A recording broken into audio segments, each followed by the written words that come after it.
The course of the semester, I have learned a lot in the physical chemistry class, and it has changed my way of thinking. I think the most dominant way that has changed my way of thinking is that nothing in this world is perfect. Just like my favorite football team, not everything works out the way that it should be. I think the kind of where I started off with this idea was in the rate of reaction, or when we were calculating those and we were doing the programming on that, that even if there was a massive rate of reaction of 50 going against a rate of reaction of the product of 2, that the equilibrium didn't take out all of the product, that there is still 98 to 2 instead of 100 to 0.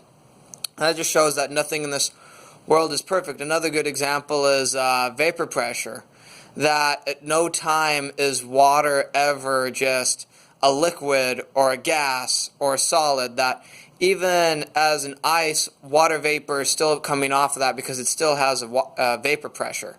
And the vapor pressure, although it's determined by temperature and pressure, there's never a certain point at pressure with the temperature that it stops being a vapor. It's just the amount. Another good example is the half-life of the removal of chemicals, the overdosing project that we're working on right now. No matter how much time that little kid goes through, the half-life, the chemical is going to be in there for years because it's just going to slowly get in half and half and more in half. And there'll be an insignificant amount of chemical in probably a few days. I'm still trying to work out the kinks in my calculations, and they're not really matching up right now, but I'm going to work on those later. But essentially, that chemical is going to be in there forever because you can't, with half-lives, you can't get rid of it forever.